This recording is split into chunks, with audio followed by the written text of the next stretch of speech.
Sveiki, mėlyjeji, taigi tęsėme apie sveikatingumą antrą dalis, bet pirmiausia noriu pasakyti, kad labai paprašyti jūsų, kad paspaustumėt patiktukus ir prenumeruotumėte mūsų kanalą ir būtinai Facebook'e paspaustumėte stebėti, kadangi nuo to priklausys, kaip jūs greitai ir kaip plačiai gausite jums įdomią informaciją. Taigi, ačiū labai ir tęsime. Taigi šita dalis antroji yra skirta vandeniui ir kokias klaidas mes darome gerdami vandenį. Pirmiausia, žinote, niekas net nekvestionuoja, kad vanduo yra mūsų gyvybės šaltinis ir mes privalome kiekvieną rytą atsikėlę išgerti maloniai karšto vandens. Dabar su citrina ar be, su soda ar be. Vanduo yra vanduo. Vanduo yra H2O, nes jeigu tai yra mineralinis, tai yra jau tirpalas, čia jau yra nebe vanduo. Jeigu arbata, tai yra nuoviras. Jeigu su citrina, tai jau limonadas, taip, jūs suprantate. Jeigu su soda, čia vėlgi tirpalas yra. O mums pasakyta, mes turim išgerti vandens. Taigi, tik atsikeliam ir geriame maloniai karštą vandenį. Vanduo turi būti nors keliais laipsniais karštesnis už mūsų kūno temperatūrą. Bet šiaip rekomenduojamas apie 42 laipsnius, kad būtų malonus gerti, o pūstų nereikėtų. Ir kad vienu mauku, kaip žmonės sako, paėmė ir išgeri didelį kiekį.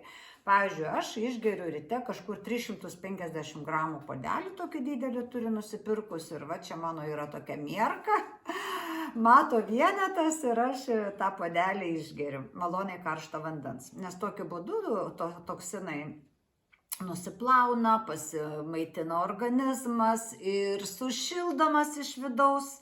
Ir aš tada jau einu maudytis, na ir taip jums rekomenduoju, tada einate maudytis, praustis, dažytis, ten ruošiat pusryčius ir po to jau kaip įprasta gyvenate.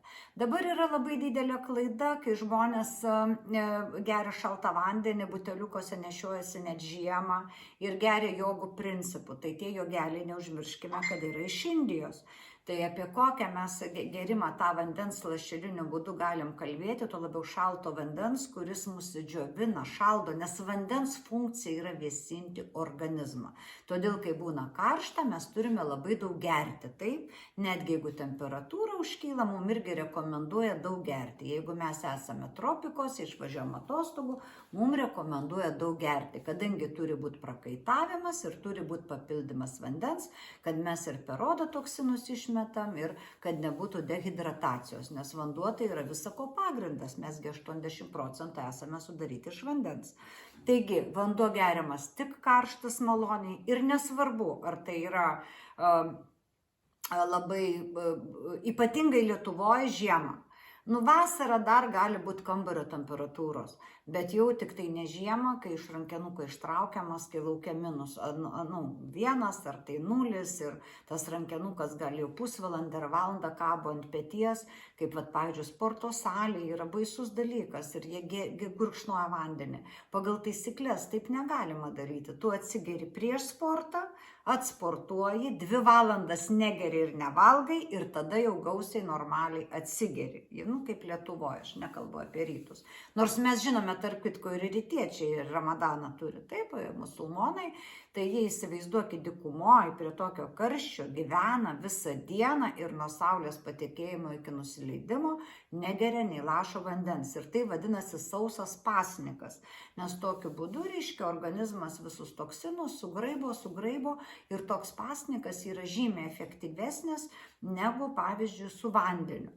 Nes mes su vyru, kai mėgstame pabadauti, tai mano vyras sausą pasniką, aš tai mėgstu šlapę, aš neturiu valios negerti. Tai jo pasnikas paros skaičiuojasi kaip 3 paros su vandeniu. Tai va šitą reikia žinoti. Ir vanduo dabar dar kaip yra, geriamas prieš maistą, valgoma, tada negeriama 2 valandas, jeigu norite lieknėti. Jeigu norite būti tokie, kokie esate, valgote ir užsigerinėjate. Kaip mes vaikystėje sakydavom, nekišk sauso maisto, ten viską užsigerk.